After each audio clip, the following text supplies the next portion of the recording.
Tim Burns. Hey everybody. So tonight I'm going to be discussing the 1982 movie starring Tim Roth. Oh, I fucked that up. I'm going to be discussing the 1982 film Made in Britain starring a very young Tim Roth in what I think this is his first lead performance in a movie. I think at least. And he plays Trevor, an out-of-control skinhead with a really fun swastika tattooed right here, like all British skins used to get way back when. And yeah, he's just completely out of control. This is Alan Clark. Again, for anybody who isn't familiar, Alan Clark, I think, is probably best known for The Firm. Alan Clark has made a number of movies. He did The Firm, he did Scum, he did Made in Britain, he did Elephant. But anyways, yeah, so it's Alan Clark, so you know what you're getting yourself into. There's going to be a lot of grit, and there's going to be a lot of grime, and Trevor encapsulates this perfectly. Trevor is like a full-on train wreck. He just doesn't give a fuck. He's 16, 17 years old, and at the start of the movie, you begin to wonder whether or not is he just a kid sort of lashing out against a society that he doesn't necessarily feel that he's a part of. But then maybe by the end of the movie, he's going to kind of come back into the fold and become a useful member of said society. But no, Trevor just doesn't care. And it's funny because I knew a lot of people like this in high school. And this movie is just teeming with reality. Everything about Trevor's character is genuine and authentic. The locations look real. The juvenile facility that he ends up in quite possibly the most boring part of the movie, looks so completely authentic that you just know Clark and company sourced out a real juvenile facility and used that. And yeah, that's when he's in there and he's being given the speech by his social worker and a couple of the social worker's colleagues about all the money he's costing the system, and how if for every window he breaks because he does not he takes issue with windows in this movie. He smashes a storefront, and that's what gets him on the hook in the beginning.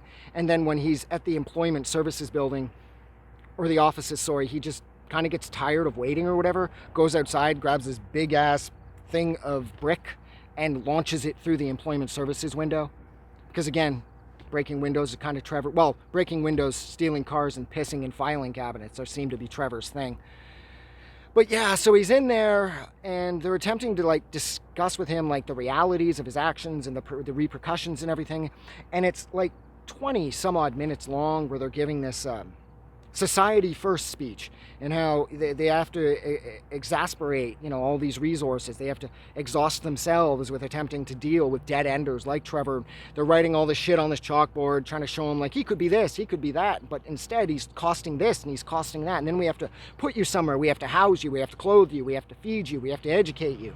Whereas if you would just stop being such a jackass, we could just live our lives and we wouldn't be here right now.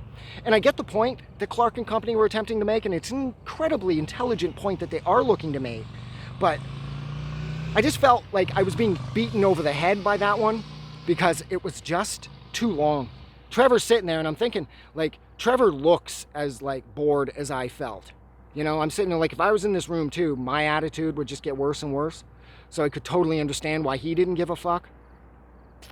So he ends up stealing a car, huffing a bunch of glue, and like I said, he breaks out of the one facility that he's in, but not before reading through all the files and then urinating in the filing cabinet.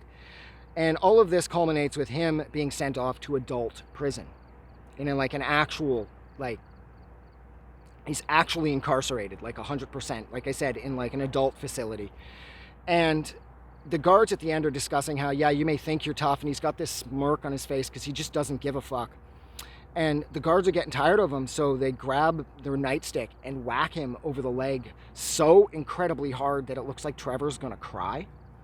And that's when I started to think, even though the movie was ending at this point, that's when I began to think that, okay, well, this is where Trevor's gonna snap, they're gonna be able to reach him, yada, yada, yada. And he looks like he's gonna cry, but then just after they've left the room, after they're smiling at him because they think they've got him beat, you see that same sort of like evil look take over his face with that Joker type smile that he has.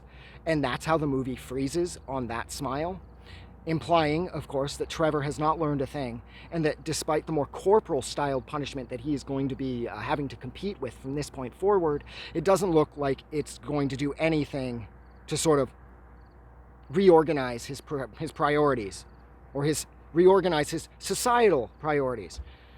because, like I said, Trevor just doesn't care. One of the things I loved about this was at one point, him and his buddy, they go down in this old sort of like swimming pool area, like I guess some little mini rec center type place, and it's all abandoned and destroyed. And under there, they have a number of keys that can be used to steal cars, and they have a bunch of like shit, like lock picks and shit like that that can enable them to get into vehicles. And I noticed, after seeing this a few times, I'm pretty sure that that's the same like pool facility that Clark used for one of the killings in his short film Elephant. I'm pretty sure it's identical too, because I checked the two of them back to back and the places do look identical.